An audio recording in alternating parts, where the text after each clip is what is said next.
Le périnée féminin, c'est avant tout une région. Ça n'est pas un organe, c'est le plancher du pelvis, c'est le plancher de votre organisme.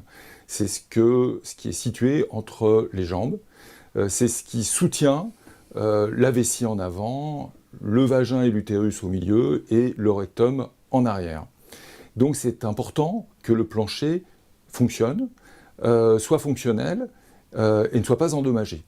Donc ce livre, c'est un livre sur le périnée de la femme, mais il faut savoir aussi qu'il y a un périnée chez l'homme, et que le périnée de l'homme n'est pas si différent que le périnée de la femme. Le périnée va évoluer de la naissance jusqu'à l'âge âgé de la femme. Il va être modifié dans son anatomie et dans sa fonctionnalité, bien évidemment. L'enfant naît avec un périnée qui ne ressemblera pas au périnée de la femme plus âgée.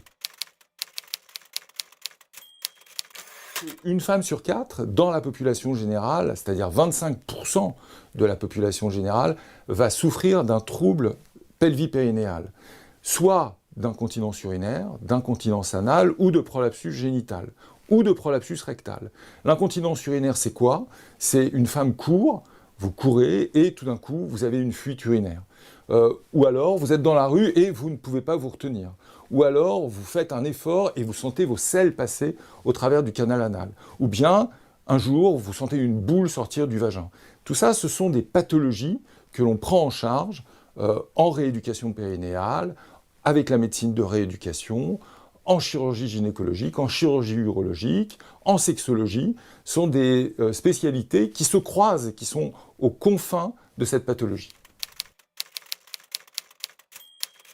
Il faut connaître son périnée. Il faut connaître son périnée parce que il est sollicité lors de tous les événements de la vie, lorsque vous marchez, lorsque vous courez, lorsque vous portez votre enfant ou lorsque vous portez des charges lourdes. Vous sollicitez votre périnée. Lorsque vous tractez, lorsque vous tirez, si vous avez un jardin, lorsque vous jardinez, vous sollicitez votre périnée.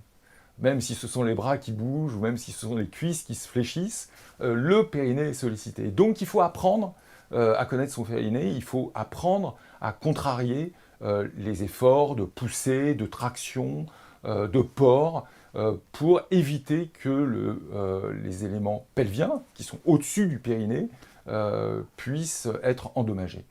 Donc il faut connaître absolument son périnée.